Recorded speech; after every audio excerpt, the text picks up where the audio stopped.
Yeah, hey, Neil here. I just wanted to share maybe my most favorite event story about Jesus. It's not a story because it's actually an event that Jesus was at with this lady. Here's the song, and then we'll go to scripture.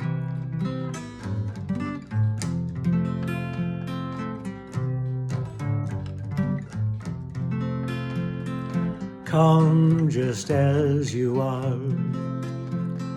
Hear the Spirit call. Come just as you are. Come and see. Come receive. Come and live forever. Come just as you are. Hear the Spirit call. Come just as you are. Come and see. Come receive. Come and live forever. Life everlasting. Strength for today. Taste the living waters. Never thirst again. No life everlasting. Strength for today. Taste the living waters and never thirst again. Oh, come just as you are. Hear the Spirit call. Come just as you are. Come and see. Come receive. Come and live forevermore.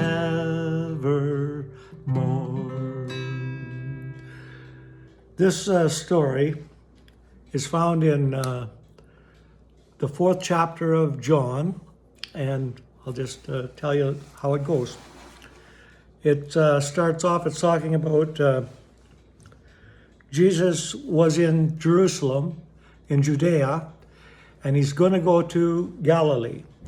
And it's about a 3-day walk to get there. And I think that's a part. It's quite a ways anyway. And the story picks up in verse 3 of chapter 4. It says, Jesus left Jerusalem, left Judea, and he departed unto Galilee. And he had to travel through Samaria. And he came to along the way, he comes to a city in Samaria called Sychar, which is near a parcel of ground where Jacob had given Joseph, the guy with the coat of many colors. He gave him this plot of ground, and there was a well there that Jacob had, one of the first wells he had dug there. Now, Jesus was thirsty and tired by the time he got there. He gets there at the 6th hour, and the 6th hour is they start the counting of the hours from the start of the day, so at 6th hour is basically 12 noon, the hottest part of the day. He's sitting at the well, and there comes a woman from Samaria up the hill. It's up on the hill. She's coming up the hill to draw water. Jesus is sitting at the well, and he says to the woman, give me a drink. And his disciples had gone into Sychar to buy food. Jesus was all alone there, and he had no way to get water. Then the woman, the Samaritan woman, says to Jesus,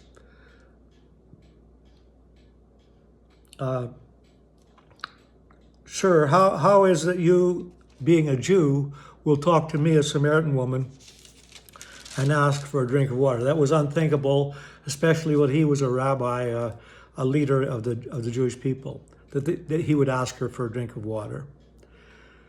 The Jews and the Samaritans did not get along, and that's another whole story. But anyway, Jesus says to her, if you knew the gift of God, and if you knew who it was that was talking to you, so he's saying to you, if you understood who I am and who it is that's talking to you, he said, you would say unto me, give me to drink. You would have asked of me, and I would give you living water. And the woman said to him, Sir, how is it that you can draw water? You don't have a bucket. You don't have anything to get water out of this well. It's a deep well. And now you're saying you're going to give me living water. How can that be? Are you greater than our father Jacob or any of the other people? They came and they watered the cattle out of this well and everything, but they had to have buckets to get it up. But how are you going to do it without a bucket? And Jesus said to her, this is good, whosoever drinks of this well is going to thirst again. He's going to be thirsty again. But whosoever drinketh of the water that I give him will never thirst. But the water that I give him shall be in him a well of water springing up from inside of him into everlasting life. And the woman said unto him, Sir, give me this water. She wanted this water. Why did she want the water? Because she didn't want to have to walk up the hill every day to get her water, and she didn't want to always be thirsty, okay? For very reasons that you and I would understand. When you're thirsty, you want water.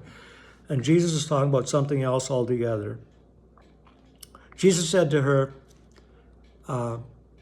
he didn't say you can have the water. He just said, he said to her, go get your husband and bring your husband up here. And the woman answered him and said to him, I have no husband. And Jesus said to her, you've well spoken, because you don't have one husband. You've got, you have well said, he said, that you have no husband.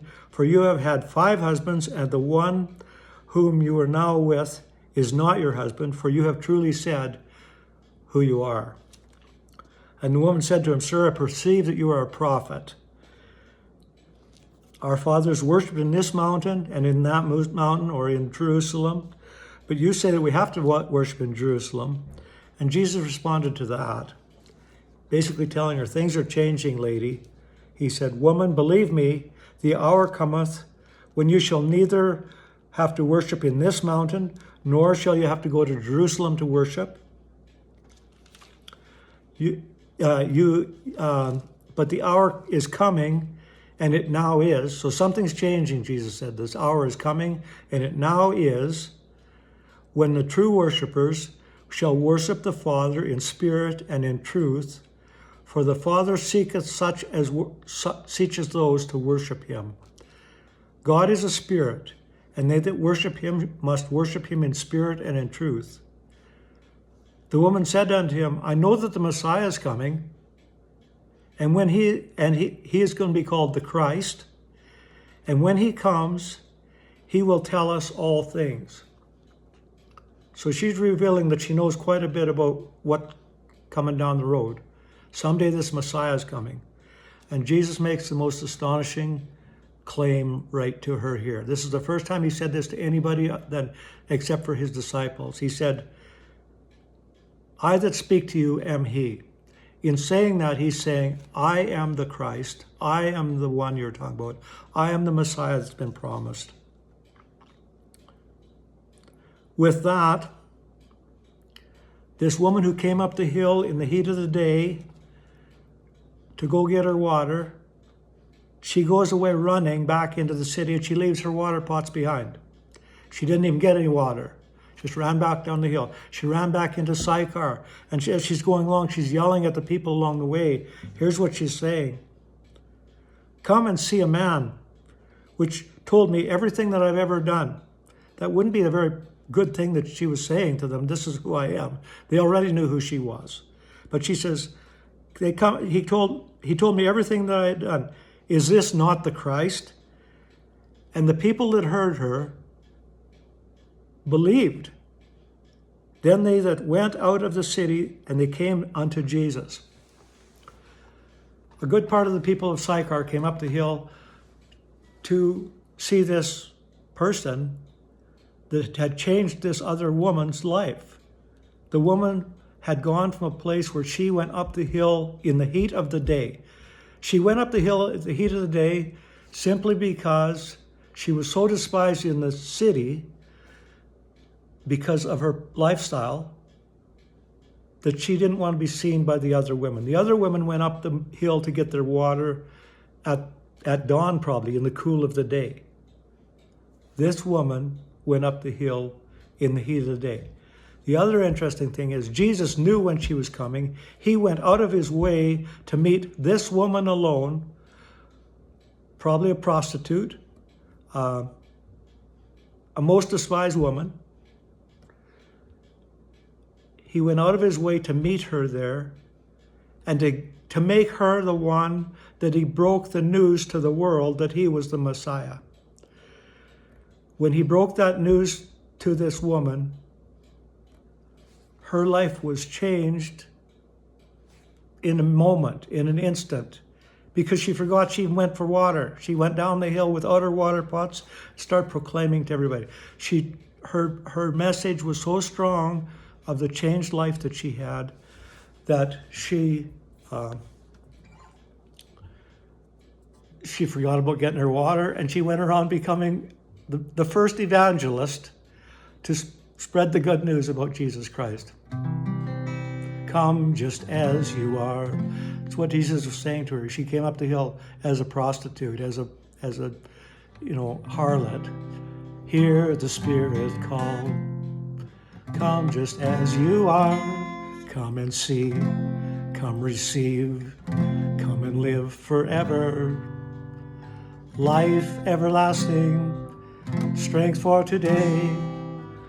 Taste the living water and never thirst again. Life everlasting, yes.